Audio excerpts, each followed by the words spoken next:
அன்பானவர்களே, இந்த லென்த் நாட்களில் சிந்திக்க ஒரு சிறுகதை, பின்மாற்றம் ஏன் என்ற தலைப்பில்.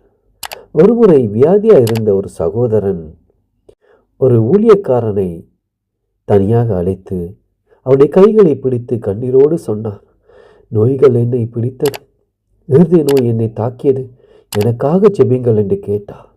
அந்த ஊழியக்காரன் அவரை பார்த்து மெதுவாக, நீங்கள் கர்த்தரோடு கூட ஒப்புரவாகி இருக்கிறீர்களா? கர்த்தருடைய பிரசன்னத்தை உணர்கிறீர்களா? கர்த்தர் இப்போது உங்களை குணமாக்குவார் என்று சொன்னார். அவர் கண்ணீரோடு அவரை நோக்கி பார்த்தார். எனக்கு மீட்பு உண்டா? நான் ஒரு துரோகி அல்லவா? என் மனைவிக்கு துரோகம் செய்து என் வீட்டிலே குடித்தனத்தில் உள்ள இன்னொருடைய மனைவியோடு தொடர்பு கொண்டேன். என் மனசாட்சி என்னை வாதித்தது. இதனால் என் சமாதானத்திலிருந்து வியாதியோடு படுத்திருக்கேன் என்று துயரத்தோடு சொன்னார். எசையா 48:22 சொல்லுகிறது, துன்மார்க்கருக்கு சமாதானம் இல்லை என்று. ஆம், துணிகரமாய் துன்மார்க்கத்துக்குள் செல்லுகிறவர்கள் சமாதானம் இல்லாமல் நிம்மதி இல்லாமல் தவிக்கிறார்கள். அந்த ஊழியக்காரர் அவரை பார்த்து, இந்த பின்மாற்றத்தின் கசப்பெல்லாம் மாற்றுவதற்குத்தான் அன்று ஆண்டவராகி இயேசு கிறிஸ்து சிலுவையில் தொங்கியிருக்கிறார்.